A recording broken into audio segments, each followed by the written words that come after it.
Jadi pentingnya ulama itu akan milah-milah mana yang dilakukan standar ideal, mana yang harus dilakukan standar apa? Fardu atau minimal. Jagani orang yang baru masuk Islam atau baru mau sholat. Ngora sholat puluhan tahun terus kon ngapal Allahumma ini a'udzubika pusing. Apalagi kalau sering dengar Dajjal dikira nama baik terus anaknya dijenakno Dajjal. Itu banyak loh. Saya tuh punya teman namanya Dolin. Tak tanya kenapa namanya Dolin, kan ada di Quran. Jadi kadang orang itu mikirnya itu, saya pernah punya santri sorogan, itu nak moco wakola syetonu lamma kudial amru. Di mana nih wakola lan ngendikan? Sopo asyetonu setan. Loh itu setan kok ngendikan? Ini kan Quran. Karena bacanya tafsir apa? Jalalain. Ayat itu kan ada di Quran, makanya dia mana nih wakola lan ngendikan sopo asyetonu setan. Tak tanya, ini setan kok ngendikan? Kan di Quran, karena sedang mana nih apa? Quran. Ya artinya kalau orang awam kamu ajari wamin fitnatil mahya wal mamati wa fitnatil masih dajjal, pikirannya kok terkenal sekali dajjal itu. Sampai sholat saja disebut. Itu kalau sampai ngidolakan itu sama yang dosa itu. Jadi kalau orang awam wis cukup Allahumma sholli ala Muhammad sing baru sholat atau abangan baru apa? Sholat, kasih paket himat sing apa? Yang fardu-fardu saja. Ya, jadi jelas ya. Jadi gunanya fikih itu memastikan mana akal standar paling pokok, mana yang sunnah. Jadi sehingga kita bisa memaklumi lah orang-orang yang baru sholat. Terus kalau terusakan wa maksuruhu tawi donga sing dinukil saking Rasulullah Shallallahu Alaihi Wasallam, iku afdalu tentu berstatus luwih apik. Jadi doa yang diajarkan Nabi tentu lebih baik timbang doa kreasinya sampean. Karena kalau sampean mengkreasi doa itu pasti satu karena nafsu. Itu pasti. Ya Allah, jadikan seorang kaya raya yang punya karyawan 10.000. Oh itu doa kriminal. Ya. Artinya kalau Allah nyembadani sampean harus memiskinkan 10.000 orang. Karena tanpa mereka dimiskinkan nggak jadi buruh sampean kan gitu. Jadi gayanya baik tapi agak kurang ajar. Karena bayangkan orang lain miskin jadi buruh. Apalagi kalau doa gini, ya Allah, jadikan seorang kaya yang rumah 1.000 orang yatim. Itu kalau doa sampean mustajab harus mematikan 1.000 bapak. Supaya ada ya yatim. Makanya doa udah aneh-aneh, itu bahaya. Wong nak doa ngene, dongakno kula sugih Gusti ben saged nyafati Gus Mbak Habib Bidin. Kersane saged nulung, berarti ke bayang aku kere. Kere terus disantuni kan kurang ajar betul. Rausa donga kreasi itu bahaya karena coba kalau sampean donga ya Allah paringi kula sugih ben saged nyantuni Gus Pak. Berarti kalau doa itu mandi, saya dimiskinkan dulu, butuh santunan. Ngawur sekali doa itu. Makanya yang pernah doa itu dicabut ya mulai hari ini itu. Itu kelihatannya mahabbah tapi itu kriminal itu apa? Enggak boleh. Maka dalam kitab Hikam itu diterangkan gini, saya masih ingat betul di Hikam. Doa itu nggak boleh pakai kreasinya sendiri, meskipun itu wali. Masyhur kan ada wali dia itu hamal. Hamal itu tukang mikul barang di pasar itu. Jadi dia dapat opah itu karena manol. Apa kalau di sini? Hamal ya, tukang manol. Kuli angkut itu. Bahasa Jawa nih kok. Manol. Kok tahu? Koncoe. Itu dia tukang manol di pasar itu. Dapatnya uang kalau ngangkat barang dari toko ke mobil mungkin ya kalau sekarang contohnya mobil. Karena dia itu wali, setelah dapat uang kalau sekarang mungkin hanya 5.000, hanya cukup untuk beli uduk, bisa makan sudah. Nggak usah nunggu 10.000 itu sudah kedonyan kalau wali. Wali punya uang 10.000 itu sudah kedonyan. Wali itu ya. 5.000 pulang bisa makan ya sudah. Makanya sekali, kalau wali 3 kali susah jadi wali. Hanya sekali. Kecuali jalur khusus. Habib itu jalur khusus, nggak bisa dikiaskan. Itu terus berdoa gini, ya Allah saya ini kekasih jenengan, saya makan hanya butuh sekali untuk kuat sujud. Bu ya saya kasih rezeki yang nggak usah kerja. Masuk wali jadi manol. Singkat cerita ada satu peristiwa dia dituduh maling terus dipenjara. Penjara tiap pagi dapat rezeki, sore dapat rezeki. Terus tanya, ya Allah kenapa harus di LP? Kan kamu minta rezeki tambah kerja. Rezeki tambah kerja ya penjara itu. Gitu. Terus semenjak itu dia kapok dongo yang kreatif karena tadi Kan dia minta rezeki yang tanpa kerja. Apa itu coba? Penjara. Makanya tidak usah berdoa yang aneh-aneh. Ya, tidak usah berdoa yang apa? Termasuk berdoa gitu, ya Allah saya ingin kaya supaya bisa nyantuni Gus Bak. Itu kriminal. Kalau Allah nyembadai di doa kamu memiskinkan saya, layak disantuni, terus kamu santun. Nggak boleh doa seperti itu. Atau ya boleh, tapi aku yakin nggak mandi. Ya nggak apa-apa, paling nggak mandi aja. Karena Allah mesti mihak saya lah, itu sembrono tuh. Makanya wama suruhu afdol, doa yang dinukil dari Rasulullah SAW itu tentu lebih afdol karena diujarkan atau dilafatkan oleh orang sing afdolul khalqi. Makanya Sayyidah Aisyah tuh gak mau resiko kalau berdoa itu masyhur Sayyidah Aisyah. Inni as'aluka ma sa'alaka minhu apa bihibib. Inni as'aluka ma sa'alaka minhu habibuka Muhammad. Wa asta'idzu bika mimma sta'adza minhu habibuka Muhammad. Jadi saya minta sesuatu yang pernah diminta oleh kekasihmu yaitu Nabi Muhammad, dan saya berlindung dari sesuatu yang pernah nabimu berlindung. Jadi karena gak mau resiko, ada sahabat berdoa, ya Allah berikan saya kesabaran yang sempurna. Itu sama Nabi ditegur, jangan, kamu tidak kuat. Karena kesabaran yang sempurna di bojo mati, di anak mati, sing ngutangi nageh, tangga ora percaya, nyai gagal.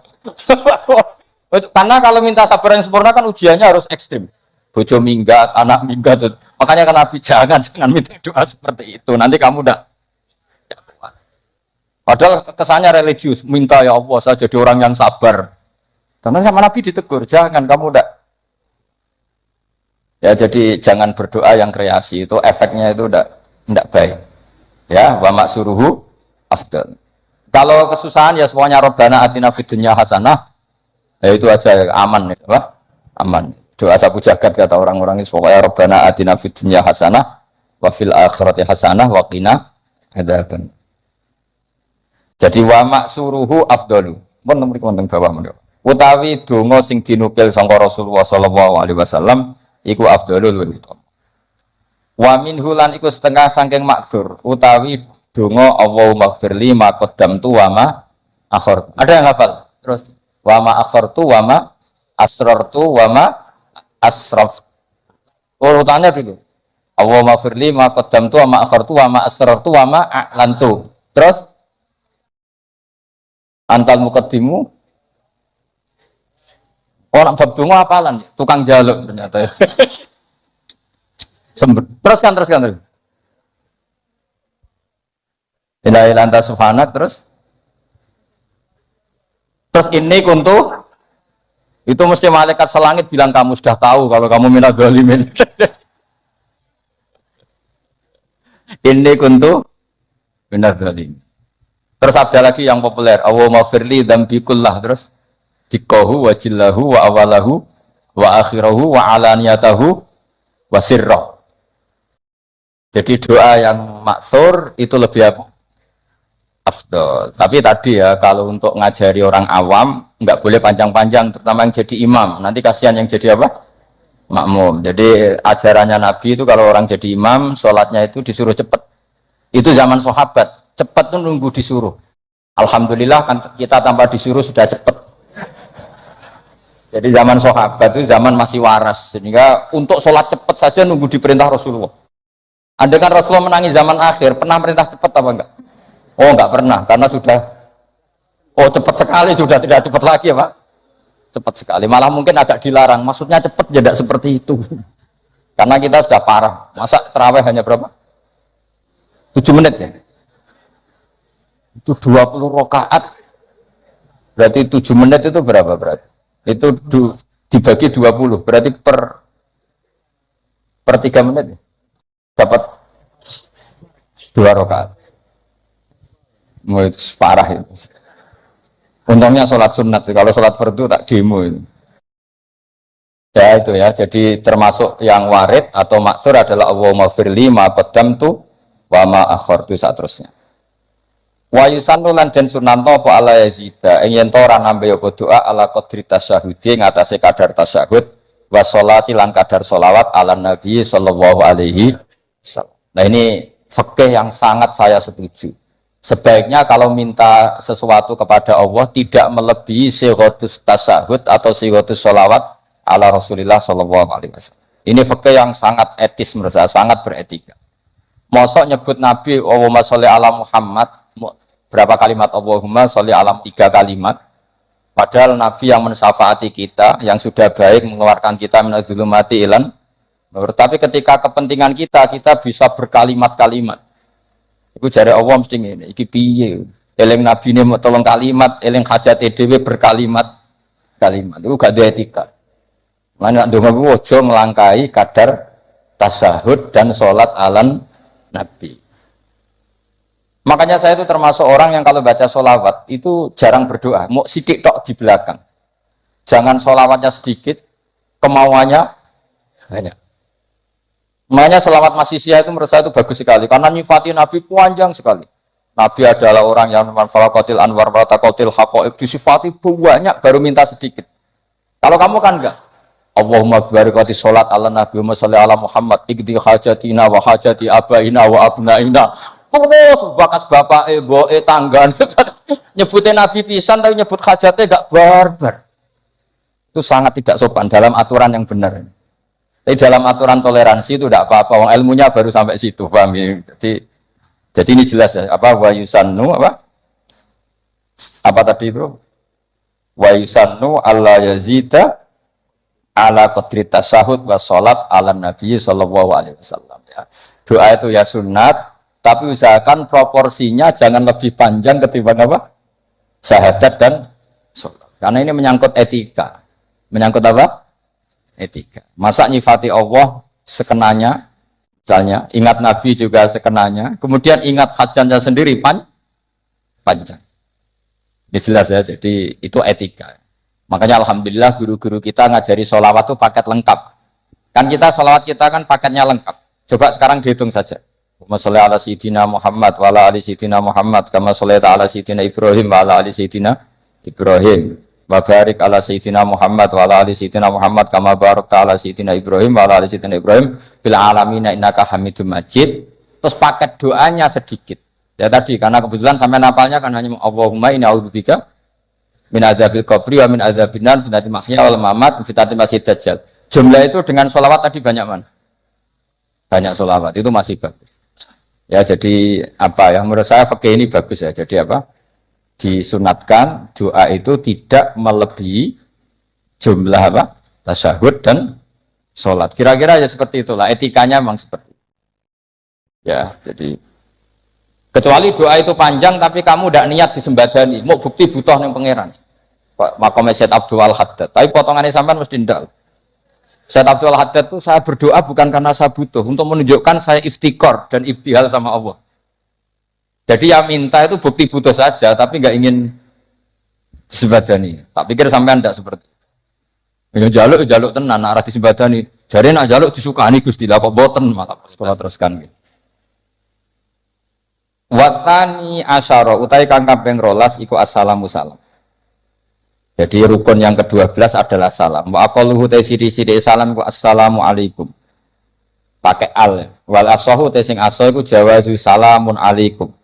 Boleh misalnya redaksinya bukan assalamualaikum tapi pakai apa? Salamun alaikum tanpa al. Al asoh utai sing asoh al mansus ulayid zihuran yukubi apa salamun alaikum hu ing iki wa. Wallahu a'lam. Wa anahu lan satemene kelakuan iku tajibu ora wajib niatul khuruji niat keluar sangka salat maksud. Wa akmaluhu te sempurna-sempurnane salam assalamu alaikum warahmatullah. Ya kita kan jadi sebetulnya yang wajib hanya assalamu alaikum. Tapi karena kita taunya assalamualaikum warahmatullahi, ya kita semua bilangnya assalamualaikum warahmatullahi. Marrota ini kelan rong ambalan, yaminan kelawan arah nganan, wasimalan kelan arah ngiwa. Multafitan hale wong sing melengak fil ula ing dalam taslimah sing ula hatta yura. Sehingga iso den tingali apa khudduhu pipine wong al aimanu kang kanan. Wa fisaniyati al aisaru iso ditingali pipi sing kiwa. Jadi melengake tenanan. Sekiranya orang di belakang kamu bisa melihat pipi kamu. Tapi itu sunat tok loh ya. Gara-gara sunat banyak yang tidak melakukan. Sebenarnya salam itu sampai gini. Sehingga orang di belakang kamu bisa melihat pipi. Ya kalau dari kanan ya pipi kanan, nanti kalau ke kiri ya pipi kiri. Terus nawiyan hale wong sing niat assalama ing uluk salam alaman ing atase wong an yaminih wa yasari minal malaikati wa insin wa jinnin. Ketika bilang assalamualaikum salam untuk kalian semua. Nah, itu niatkan untuk malaikat yang di kanan kamu atau manusia di kanan. Karena redaksinya harus ada objeknya assalamu alaikum, salam untuk kalian semua. Kalau nggak niat untuk malaikat kan nanti repot. Nak pinggiran tembok atau pagar. Terus pagar itu piye karepe barang mati kok disalamin. Itu kamu niatin kan kita pasti diikuti malaikat. Yang masyhur ya Raqib Atid. Disalami terus. Ben rodo nak kita salah itu rapati ditulis tenanan mergo napa? Lah ya betul di hati-hati situ. Malaikat bagian kesalahan itu kalau kamu salah itu sebenarnya tidak berani nulis karena sungkan malaikat yang di kanan. Jadi malaikat itu ya punya sungkan. Kamu kira terus selonang itu enggak? Ada etikanya. Jadi malaikat yang nulis kebaikan sama yang nulis keburukan itu senior yang nulis kebaikan. Sehingga kalau kebaikan 1 ditulis berapa? 10. Kalau keburukan 1 kalau nggak jadi dilakukan malah ditulis baik. Ya kan? Asal nggak jadi loh ya. Nah kalau jadi ditulis tapi agak buram. Karena sekali istighfar disuruh ngapus. Jadi sebenarnya jadi umat Islam itu penak, pokoknya gampang. Tapi jangan terus model dagang. 1 hari saya sudah kebaikan 1, boleh maksiat 10, masih impas ya. Boleh. Agama tidak boleh dilogika gitu. Lama-lama kamu sholat di Masjid Haram kan sama dengan 1000 sholat. Terus pulang nggak usah sholat 1000 kali ya kan masih ada. Wah ya kacau kalau agama seperti itu ya kacau. Nggak boleh agama dimainkan gitu nggak boleh. Waman tesapani wong ajaz iku apes sapa man anduma saking tasyahud lan sholawat tarot jama mongko nerjemah sapa man. Ana sing maca tarjamah iki sami. Wa tarot jamu lidua wa dzikri al-mandub sapa al-ajizu lal qadiru fil asab. Jadi untuk orang yang tidak mampu melafadzkan tasyahud secara bahasa Arab itu boleh pakai apa? Terjemah. Ini enaknya Islam. Dan itu tidak termasuk dianggap kalam ajnabi, kalam yang keluar dari sholat karena tasyahudnya masih tentang apa? Ibadah. Ya saya teruskan. Tapi alhamdulillah di Indonesia itu tidak terjadi. Di Indonesia itu luar biasa. Yang paling awam pun itu pakai bahasa Arab. Makanya tidak usah bayangkan ada sholat bahasa Indonesia. Makanya ada cerita, ini kisah nyata itu. Ada wartawan Indonesia di Gaza ngeliput perang di tinggi Golan itu di Gaza. Dia nggak bisa bahasa Arab, bisanya bahasa Inggris. Ditanya sama wartawan Timur Tengah, kamu bisa bahasa Arab? Nggak bisa. Nah, ya sudah gitu aja dia ngomong bahasa Inggris sama wartawan Timur Tengah. Setelah sholat, dia jadi imam yang orang Indonesia. Itu fasihnya masya Allah. Kabiro, walhamdulillah kasiro, subhanallah ibu kroto. Sampai at-tahiyatul mubarakatus sholawatut thayyibat. Akhirnya dicucuk. Wah kamu tawaduk sekali, bahasa Arab kamu fusha katanya. Karena yang bacanya benar, kabiron maf'ul mutlak dan nasab. Wa subhanallahi mudhof mudhofilah ya, mudhofilahnya jer. At-tahiyatu mubtada ya rofa, al-mubarakatu sifat ya rofa. Jadi semuanya benar. Robbana munada mudhof ya hanya dibuang ya bacanya robbana. Laka khobar muqaddam alhamdulillah mubtada muakhir ya benar. Dicucuk. Dikira dia bahasa Arabnya fusha karena terkibnya nggak ada yang salah. Terus ditanya, kamu alim ya? Enggak, macam apalanya gitu. Jadi luar biasa. Makanya orang Indonesia di mana-mana dihormati. Itu orang Arab. Kalau melihat orang Indonesia sholat tuh mantuk-mantuk. Raine ini kok fasih ngono gitu. Karena nggak ada yang salah terkibnya. Ayo coba kamu baca at-tahiyatul barakatus. Oh itu kalau dengar ahli nahwu kan wah betul itu. Wah, naktul marfu'un. Padahal aslinya ya ora iso pokoke ngono. Asyhadu nyakseni sapa ingsun wah mutakalim wahda betul. Allahumma sholli wa sholli fi al-amr betul gak ada yaknya dibinahi ala khaffi harfil illati. Jadi betul terus. Padahal tepaan kan. Itu hebatnya Indonesia. Coba kalau kita nanti sholat pakai bahasa Indonesia. Terus kamu sholat di Timur Tengah, kan mesti dianggap aliran. Ini pakai apa? Terus kedua itu kasihan malaikat kalau sama pakai bahasa Indonesia. Pakai bahasa Arab kan malaikatnya paham. Orang ini minta dimaafkan tuh dosanya. Wa maghfirli kan gitu. Kan yang enak no malaikat. Kalau doanya bahasa Indonesia ampuni saya kan harus ada kamusnya itu maksudnya. Jadi itu hebatnya orang Indonesia ya. Jadi kiai-kiai kita meskipun kita orang Indonesia di bab-bab ubudiyah dilatih pakai bahasa Arab. Dan itu hebatnya orang paling bodoh pun paling awam pun hafal. Mukjizat. Menurut saya itu para wali Indonesia itu mukjizat. Coba orang awam penggawaian yang sawah yang Tegal itu bahasa Arab, sholat itu hafal semua. Padahal itu tambah awam kan sunat-sunat dibaca semua. Kabiro dibaca, ya kan? Doa ya dibaca. Terus yang wiridan sunat, sampean bilang subhana rabbiyal a'la bihamdi itu wajib apa enggak? Enggak wajib, tapi orang awam baca enggak? Baca, yang enggak baca malah sing wis mondok, seperti nak sunat ditinggal. Maka bagian dari kesalahan mondok adalah terus rapati sholat qobliyah. Zaman awam sholat terus. Bareng mondok ora kena apa? Jebule sunat toh. Jadi tambah mondok tambah kacau. Karena apa? Coba anak orang-orang awam yang enggak mondok kalau sujud pasti baca subhana rabbiyal a'la dan pasti 3 kali. Tapi yang kiai sama santri sering enggak baca mentang-mentang apa? Sunnah. Bener mana orang awam sama kiai ya lo dalam hal itu. Jadi kadang kita ini korban ilmu. Ya, kadang kita ini korban ilmu. Coba santri-santri itu, rata-rata kalau sholat baca doa iftitah enggak? Sama enggak usah protes, oh paling Gus Bak yang ngono ora usah ngono. Ya pancen ngono tenan. Tapi tidak saya toh, ini amang ya sama ini teman saya.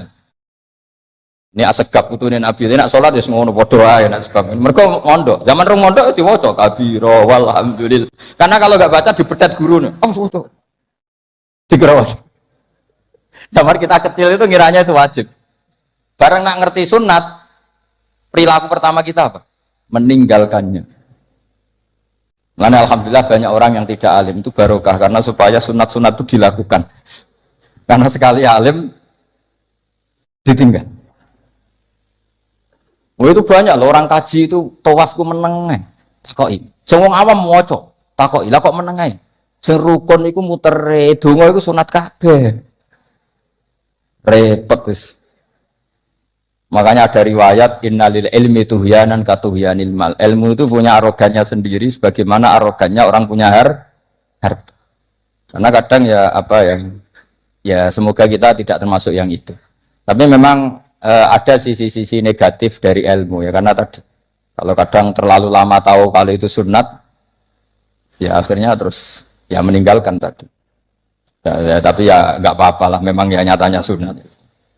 Wayan bilan niat sopal imam niat assalama ing salam alal muqtadina ing atase makmum sing anut salate imam.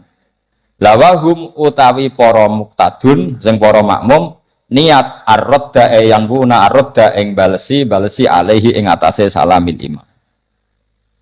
Terus apa? Salat terakhir ditutup dengan assalamu alaikum warahmatullah.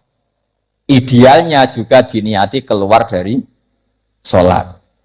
Nah, kenapa penting diniatkan keluar dari salat? Karena setelah salam pertama itu memang benar-benar kamu sudah ada salat. Karena yang jadi rukun adalah salam pertama, salam kedua itu sunat.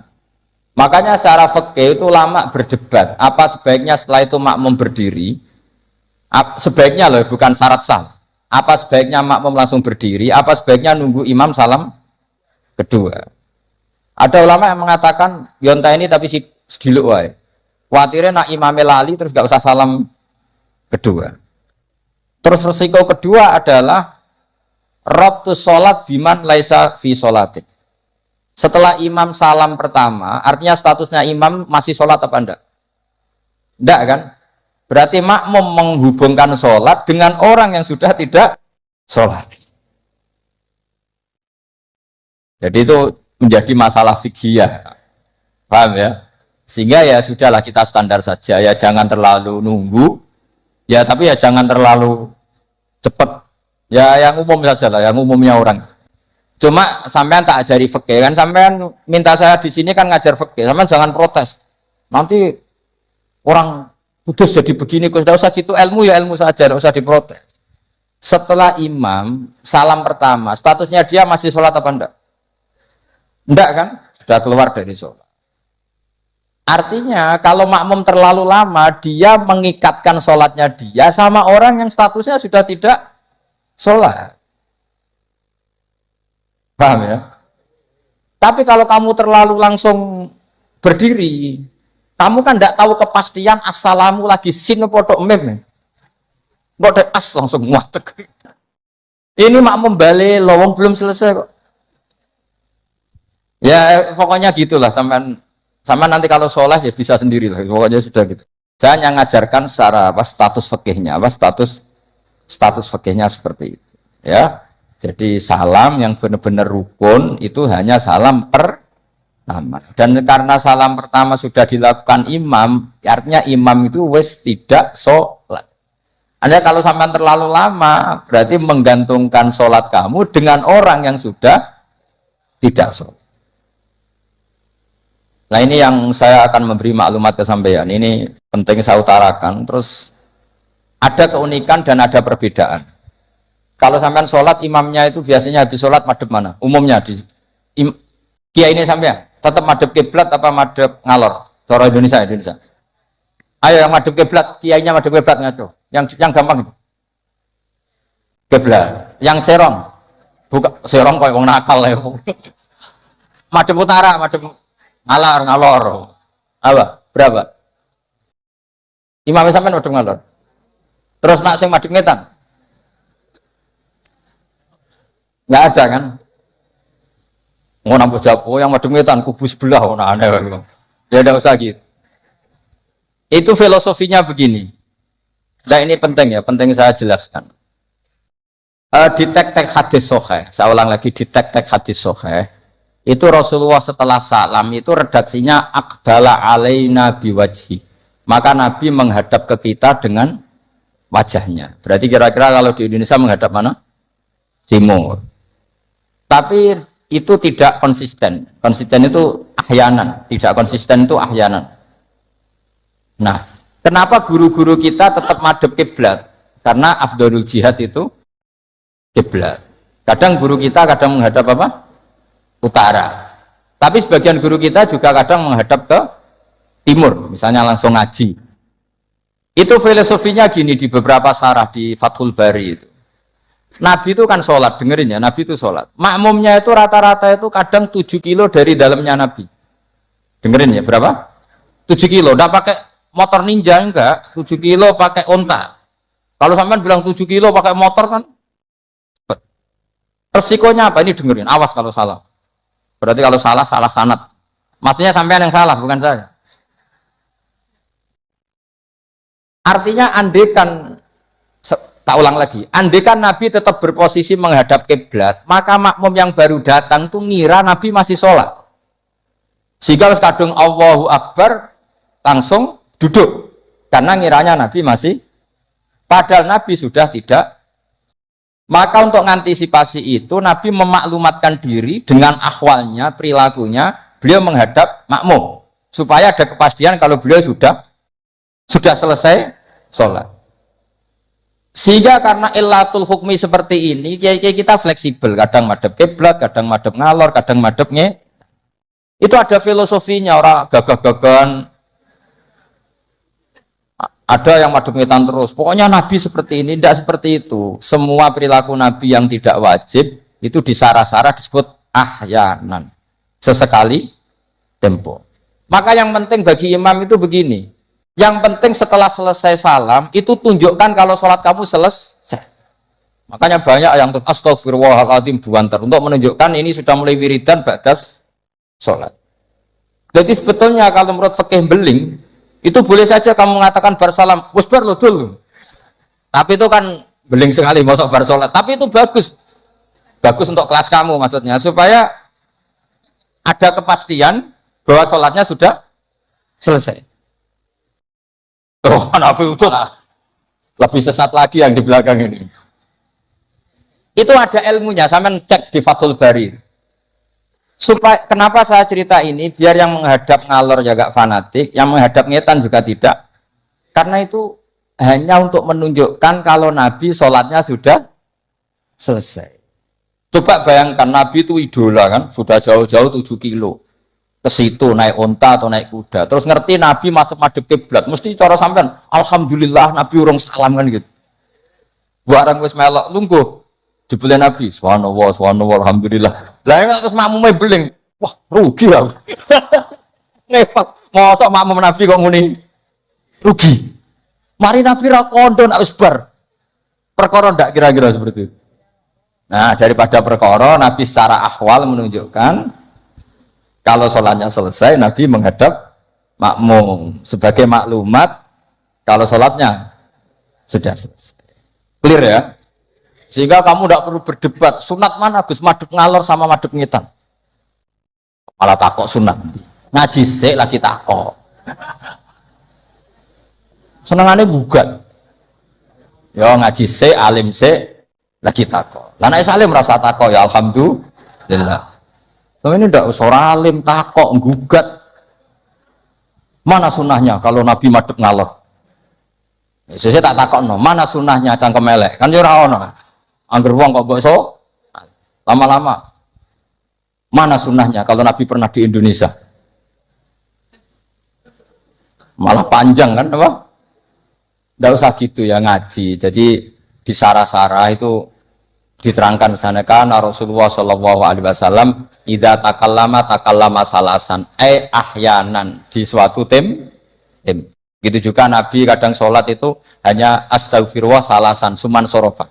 Beberapa kali Nabi sholat itu hanya baca istighfar 3 kali suman sorofa. Ya sudah segitu aja.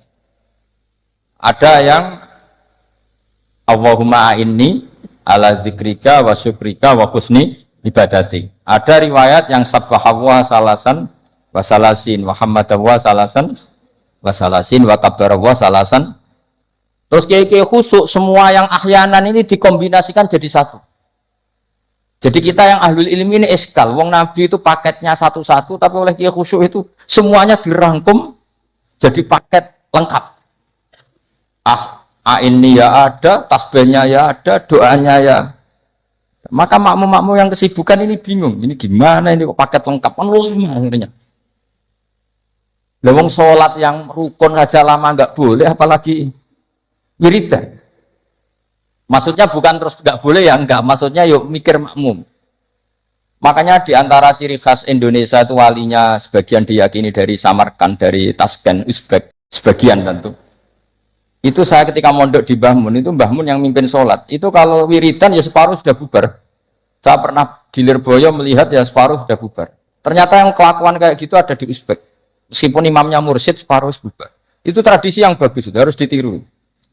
Artinya harus ditiru gini, untuk menjaga konstitusi wong nunggu guru ono separuh. Untuk menjaga konstitusi kalau nggak wajib ada yang bubar.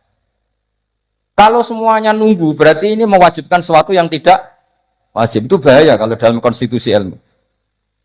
Said Abdullah bin Husain bin Thohir yang ngarang Sulam Taufik itu diantara masalah besar dalam ilmu apa? Ijabu malam yajib, mewajibkan sesuatu yang tidak wajib. Sehingga para ulama itu yang ikuti Sulam Taufik yang dikarang Said Abdullah bin Husain bin Thohir, benar ya? Abdullah bin Husain bin Thohir. Itu kalau muridnya wiridan terus dia mau, cung ra wajib kok wiridan terus, kok dikira wajib.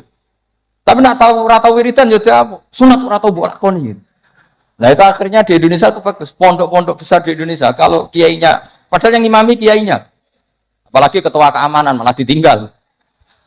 Oh penggane nangkep wong kan gitu. Saya dulu pernah sholat, Mbah Mun nggak ngimami, yang ngimami ketua keamanan itu belum takbir separuh sudah bubar. Karena kecewa kan kita ingin makmum Mbah Mun, ngapain ini yang maju? Wah repot. Ya jadi tradisi itu jangan pahami yang macam-macam ya. Bubar separuh, anggap saja menjaga konstitusi ilmu bahwa tidak boleh yang nggak wajib berstatus wajib. Tapi yang tetap wiridan nggih monggo, mungkin tidak punya kesibukan. Sehingga Quran itu fleksibel. Orang baik itu siapa? Orang baik adalah yadhkuruna wa qiyamau wa qu'udaw wa ala junubihim. Jadi wiridan tidak harus lungguh, sambil berdiri ya boleh, sambil jalan ya boleh. Fa idza qudiyatish sholatu fantashiru fil ardi wabtahu min fadlillah wazkurullaha katsiran. Itu ayat wazkurullaha katsiran itu setelah fantasiru ya sudah, kalau mau bubar ya bubar enggak apa-apa. Tapi harus selalu ingat Allah. Jadi dulu itu ulama dulu itu rileks. Makanya di kenangan hadis-hadis sahih, famin naman kada, sebagian kita begini, sebagian kita gini. Padahal itu masih disaksikan Rasulullah Shallallahu Alaihi Wasallam karena nggak boleh ijabu malam yajib. Dari Dawei Sayyid Abdul bin Husain bin Thohir, pengarang Islam Taufik, di antara kesalahan dalam ilmu adalah apa? Mewajibkan sesuatu yang tidak wajib.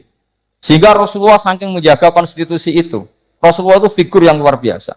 Sampean sowan bupati atau sowan kiai, bar rokok, bar tangi turu, kira-kira sopan apa enggak?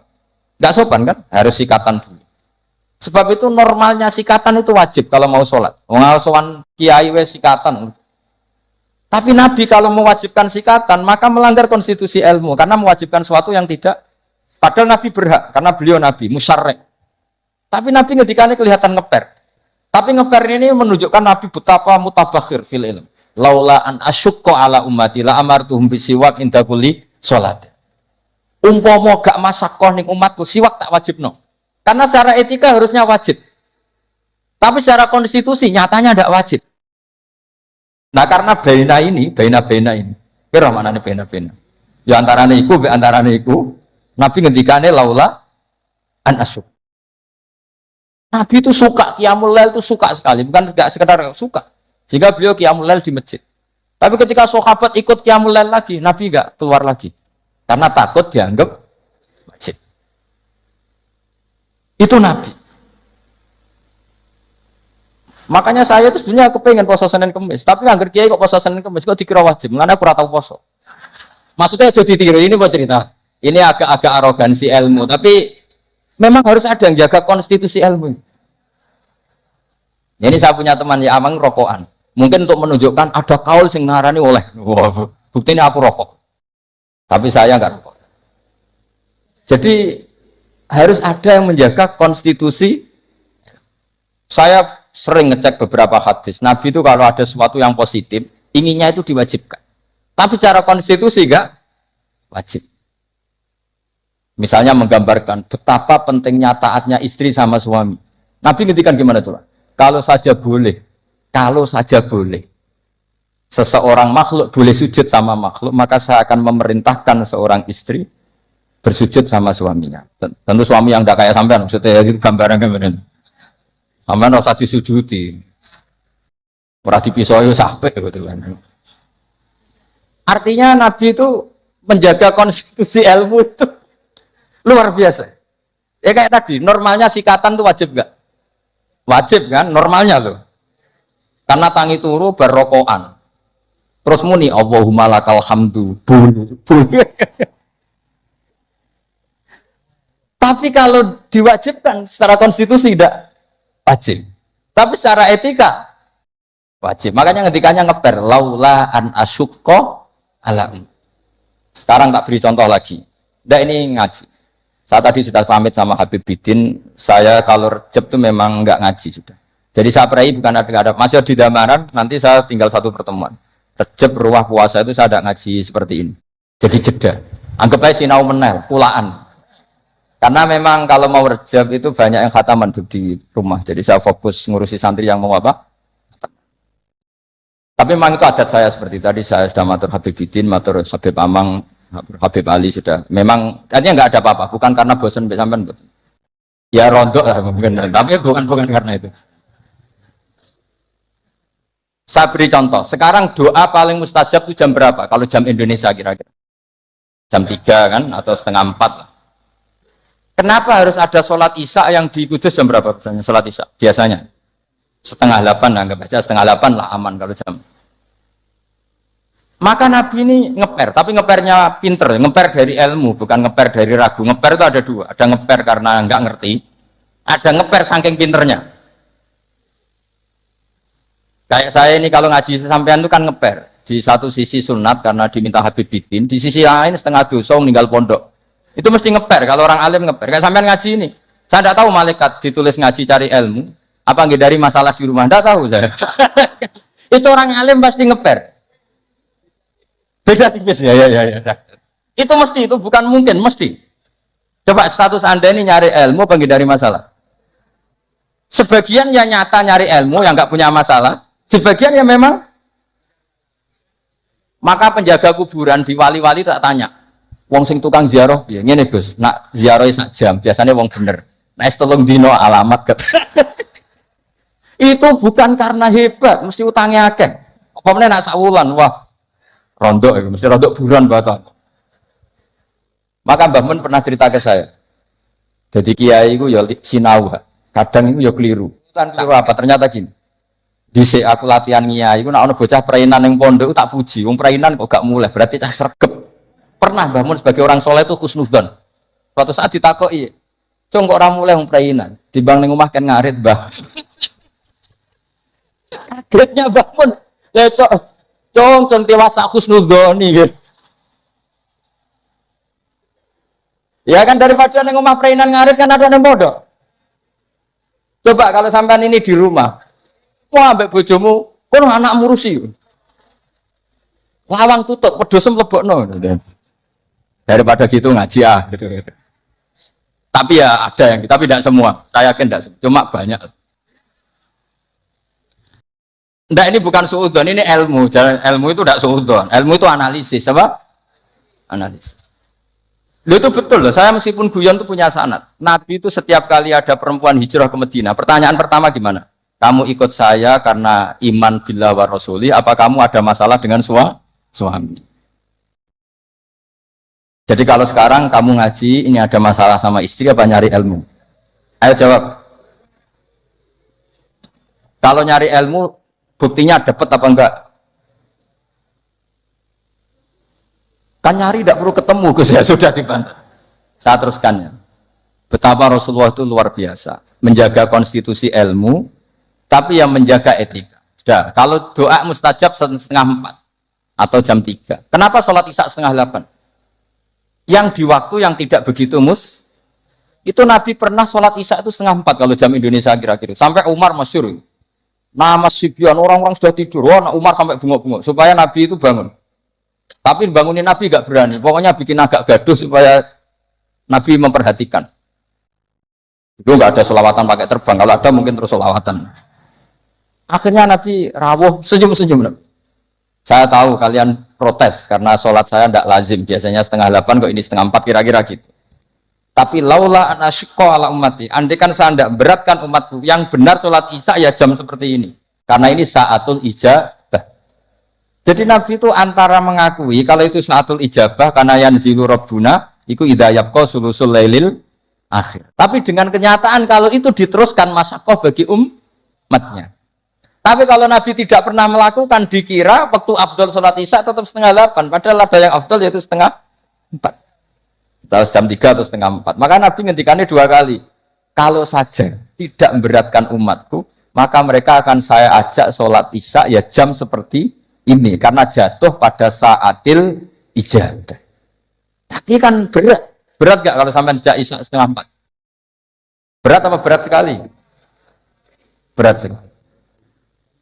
Jadi ilmu itu harus dijaga konstitusinya. Ya, ilmu itu konstitusinya harus apa?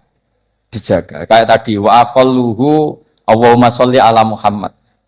Meskipun kita tidak akan meraktekkan sholawat dengan hanya Allahumma sholli ala Muhammad, tapi harus kita jaga. Ben nak ngelatih sholat wong awam sing lagi gelem sholat tidak langsung memberatkan. Coba wong awam lagi sholat kok latih nganti innaka hamidum majid Allahumma inni a'udzubika min adzab, ora sida sholat karena kesuwen. Jadi makanya ada paket minimalis. Bayangkan orang yang baru sholat, ada paket ideal. Bon ya, terus saya mohon sekali konstitusi ini dijaga. Terus sebagai kenangan ini tak bacakan yang saya kemarin baca ya. Ini di kitab Hasyatut Turmusi juz 3 halamannya 83. Ya, di kitab apa? Hasyatut Turmusi dikarang Syekh Mahfud Termas. Beliau adalah murid daripada Sohibul I'anas Sayyid Abi Bakar apa? Syato. Jadi kalau sanad saya ya saya, Mbah Mun, misalnya Mbah Zubair. Mbah Zubair di antara gurunya itu Kiai Fakih Mas Kumambang, beliau pernah ngaji Kiai Mahfud Termas. Kiai Mahfud ngaji sama Sayyid Abi Bakar Syato, terus ngaji Sayyid Zaini Dahlan, terus sampai Syekh Utsman Ad-Dimyati sampai Rasulullah Shallallahu Alaihi Wasallam. Jadi redaksi tahiyat yang kita baca keseharian itu sanadnya seperti ini ya. Ini dengerin ya. Redaksi tahiyat yang kita baca keseharian itu sanadnya seperti ini. Kita baca ya. Bismillahirrahmanirrahim. Qauluhu asyhadu alla ilaha illallah wa asyhadu anna Muhammadar Rasulullah. Mun kepanggih. Warodatu Mekah utawa keriwayat napa anan Nabiya sallallahu alaihi wasallam Lailatul Isra ing dalam bengine Isra. Lama jawaza semangsane wis ngliwati sapa Nabi Sidratul Muntaha ing Sidratul Muntaha. Ghasyiyathu mongko ngliputi ing Nabi apa sahabatun apa mendung. Min nurin saking nur. Dia kang iku tetep ing dalam nur minal anwari saking pira-pira nur ma uta apa wae sak kang ngersakno sapa Allah. Kalau dalam istilah surat Quran apa fa ghasyaha ma ghasya. Jadi Nabi ketika terbang lewati Sidratul Muntaha semuanya berbentuk nur dan nur itu enggak terkirakan. Faqafa mengko mandek sapa Jibril walam yasiran orang melaku sapa Jibril mau sertane Nabi. Terus Jibril mandek. Beliau tidak ikut Nabi jalan. Padahal mulai dari bawah ikut. Mulai proses terbang ikut semua, tapi pas di situ Jibril apa? Berhenti. Faqala mengko dawuh lahu maring Jibril sapa Nabi sallallahu alaihi wasallam. Atat rukuni asiru munfaridan. Atat rukono to ninggal jenengan ni ingsun asiru ingkang lumaku ingsun munfaridan khalid dhewean. Cara Jawa piye to mulai kok ngisor mbok baturi pas sampe tok malah mbok tinggal padahal mau finish. Faqala mengko matur sapa Jibril dawuh wa ma minna illa lahu maqamum maklum. Wa ma minnalan ora ana saking salah sijine kita ila lahu kecuali ahadin minna maqamun te ana batas maqam maklumun kang wis ditenton. Inine cara Jawa iku saya bukan membiarkan engkau sendiri tapi ini kelas saya maksimalnya sampai sini. Jadi kelas saya sampai sini. Jadi tahu diri Jibril. Ini sudah ada wilayah saya, ini kelas saya berhenti di sini. Wa ma minna illa lahu maqamum maklum. Faqala mengko dawuh sapa Nabi, sir ma'i walau khatwatan. Sir mlaku panjenengan ma'i serta ingsun walau khotwatan senajan to sak jangkah. Terus sampai Nabi dinyang, cara wong Kudus dinyang. Pun tambahi sithik mawon. Jadi Jibril dinyang, ya akhirnya gelem sungkan mek Kanjeng Nabi. Sithik wae sak langkah pun baturi sithik. Fasara mongko lumaku sapa Jibril ma'u sertane Kanjeng Nabi. Fakata mongko meme sapa Jibril ayah tira kaya ento kobong sapa Jibril menanuri sanging nur wal jalali lan keagungan hebate lan wibawa. Wasahura lan cilik sapa Jibril wadaba lan luruh sapa Jibril. Luruh iku meh koyo hancur jenenge daba. Hatta sora sehingga dadi sapa Jibril qadrul usfuri mau sak manuk emprit. Itu Jibril ketika melanggar satu langkah saja beliau luruh saking wibawanya Allah sampai hatta sora qadrul usfur. Jibril cilik nganti sak manuk emprit. Mengker ya cara Jawa kok rohan. Wong mengker kok roh. Oh mengker cilik roh pinter nak bapak. Repot ya. Umat itu macam-macam. Ana roe mengkeret barang.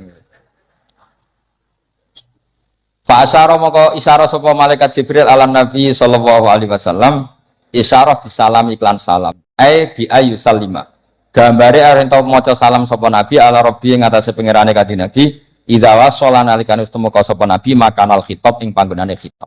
Jadi ketika Jibril enggak bisa ngawal sampai situ ya sudah jenengan saatnya kirim salam atau membaca salam untuk Allah Subhanahu wa taala. Terus faqala falamma wasala mongko semangsane temeka sapa Nabi sallallahu alaihi wasallam ilahi maring makanal khitab atau ilahi ila makanil khitab qala mongko dawuh sapa Nabi at-tahiyatul mubarakatus sholawatut thayyibatu lillah. Kula maknani nggih. At-tahiyatu te segalane ruba-ruba al-mubarakatu kang berkah kabeh. As-sholawatu kang penuh dengan rahmat tazim atau ibatu kang suci kabeh. Iku kabeh lillahi kagungane Allah. Segala kebaikan, segala keberkahan, segala kehormatan, segala kesucian namun kagungane Allah Subhanahu wa taala. Faqala mongko jawabi sapa Allah taala. Allah menjawabi assalamu alayka ayyuhan nabiyyu wa rahmatullahi wa barakatuh. Jadi ini sebetulnya tahiyat itu dua kalimat, yang satu dari Nabi, yang sebagian klausulnya dari Allah. Jadi at-tahiyatu sampai lillah dari Nabi, yang assalamu alayka dari Allah untuk Kanjeng. Itu aslinya seperti itu. Ya, faqala Allahu assalamu alayka ayyuhan nabiyyu wa rahmatullahi wa barakatuh. Assalamu te salam ka alaika ing atase panjenengan ayuhan nabi wa rahmatullahi wabarakatuh.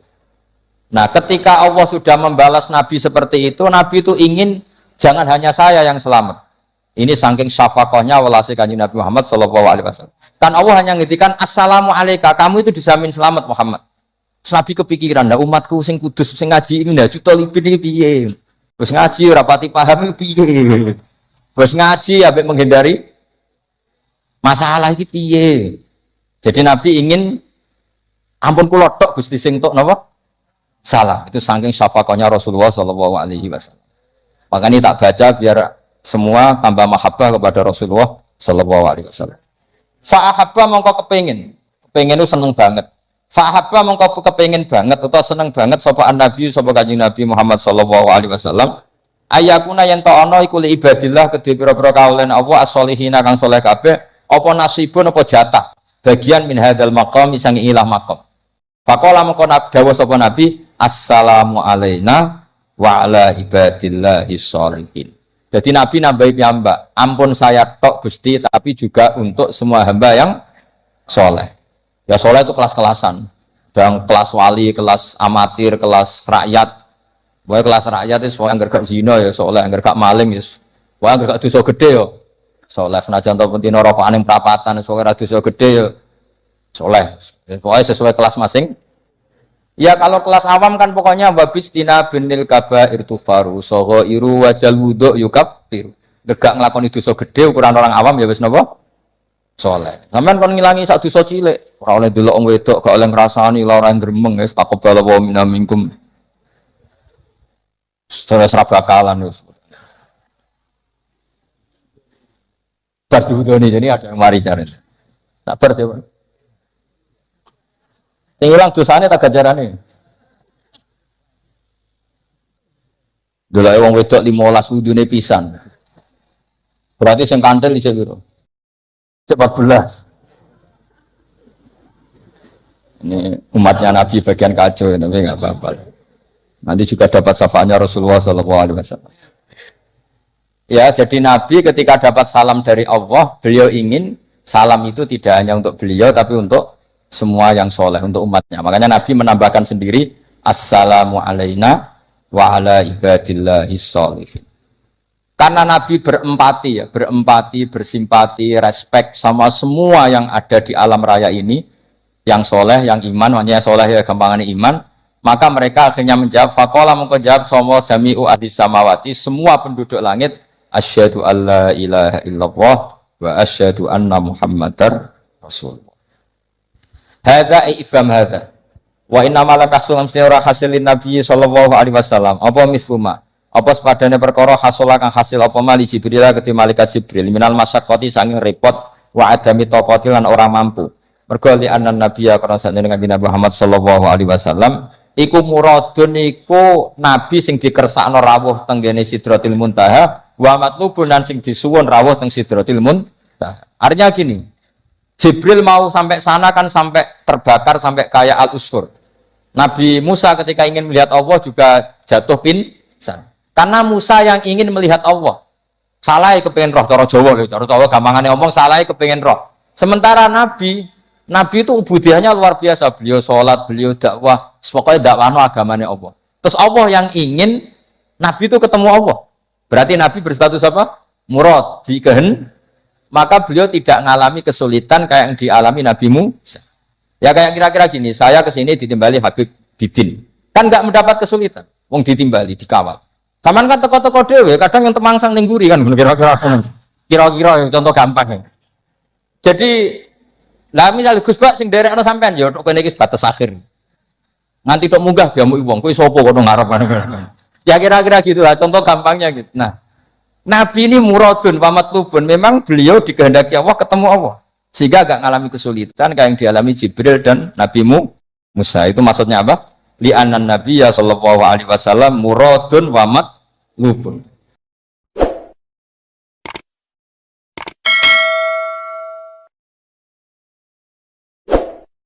Ada orang perang sama Ali radhiyallahu anhu. Ketika perang ini sangat semangat. Tapi ketika orang itu meludahi dan Sayyidina Ali ini tersinggung karena diludahi, Sayyidina Ali langsung angkat tangan. Sudah perangnya nggak usah diteruskan. Karena saya marah sama kamu sekarang demi nafsu. Karena kamu meludahi saya. Padahal saya tadi motifnya demi Allah dan Rasul. Jadi sangat tipis bedanya kita emosi karena diri kita dan emosi karena Allah dan Rasul.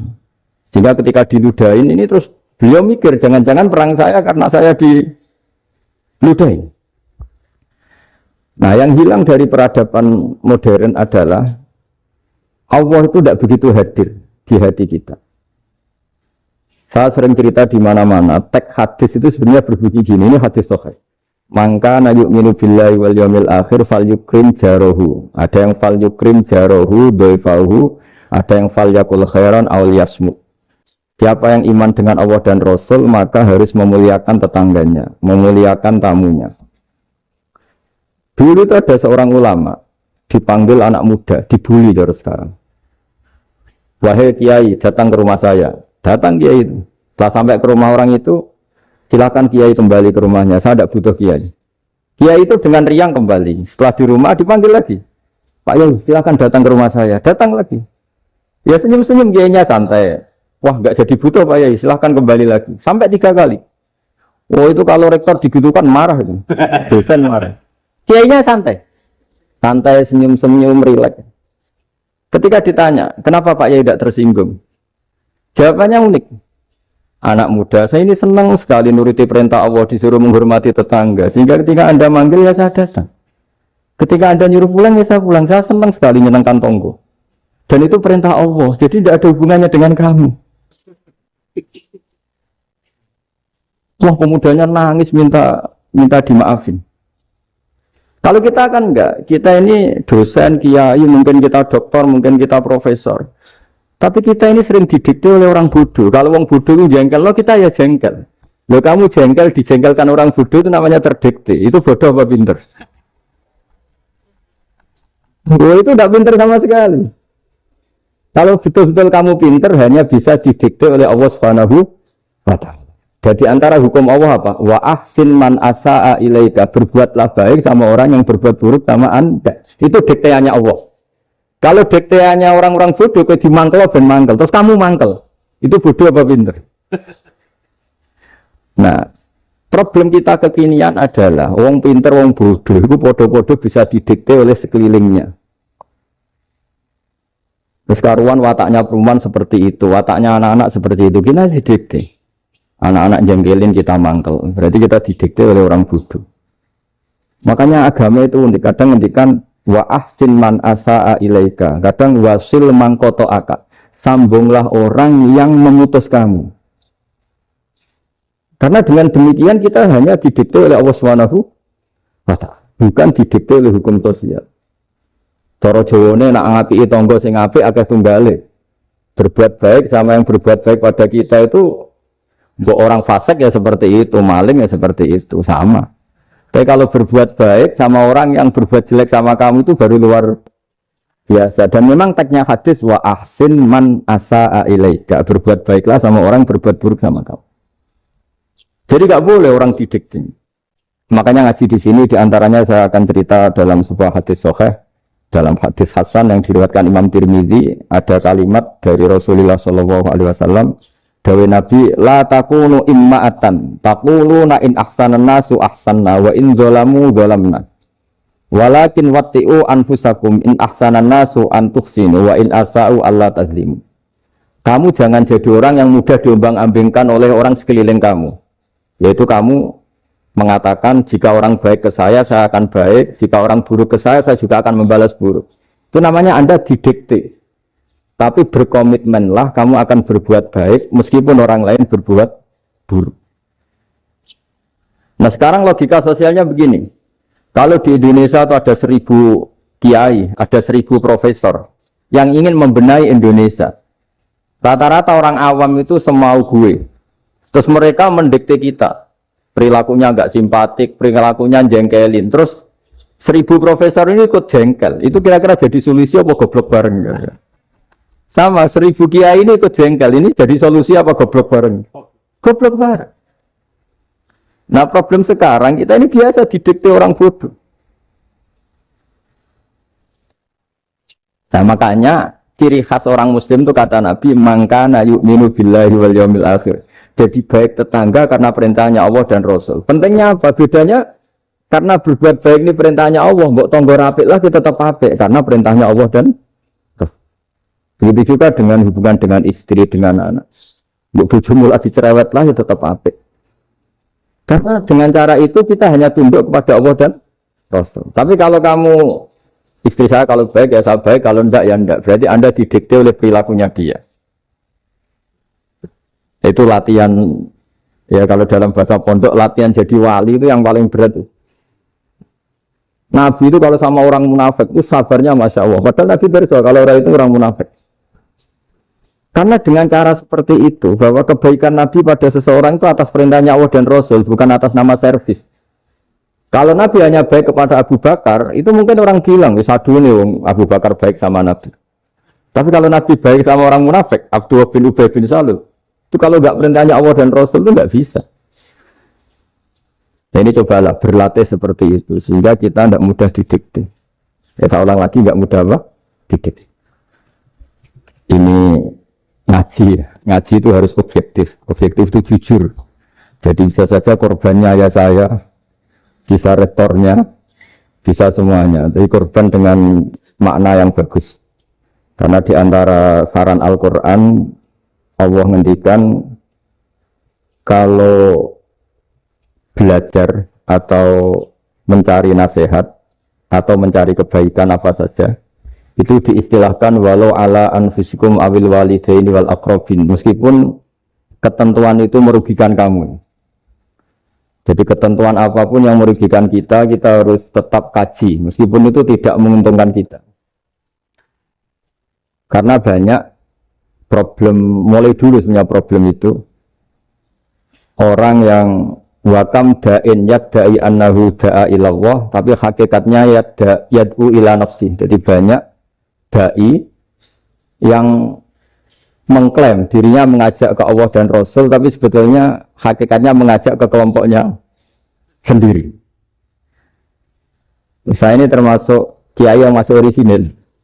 Ada orisinil gini, suatu saat atau kapan saja saya kok sudah tidak laku jadi kiai asal Islam jalan tetap senang karena nggak penting yang populer saya apa enggak itu tidak penting, yang penting agama ini tetap jalan. Sama negara ini harus jalan siapapun presidennya. Ya ini penting saya utarakan karena perbedaan antara nafsu dan komitmen beragama itu tipis sekali.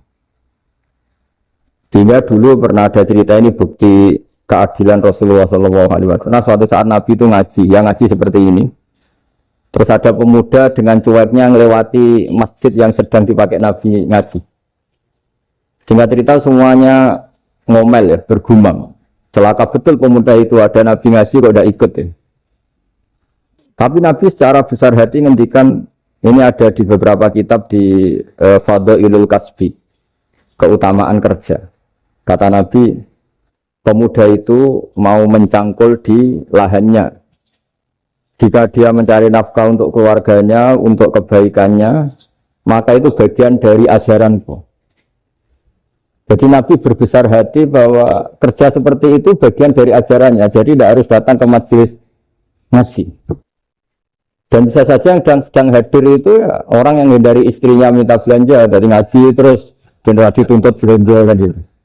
Mungkin anak-anak UMM yang kesini daripada tengok-tengok di Malang bosan jalan-jalan ke rumah. Nah, jadi nggak mesti benar juga niatnya gitu. Nah kemudian yang perlu dicatat, kenapa kita menjadi enjoy dengan Islam? Islam itu adalah agama yang tidak didikte oleh materi. Jadi kalau Anda ingin makan enak, mungkin kalau pikiran kebanyakan orang, anak-anak muda yang milenial, yang gaul, ingin makan enak ya makan yang disukai. Misalnya sate atau bakso Malang atau apa. Kalau orang-orang yang jadi wali gak gitu cara berpikir. Ini yang masih orisinil.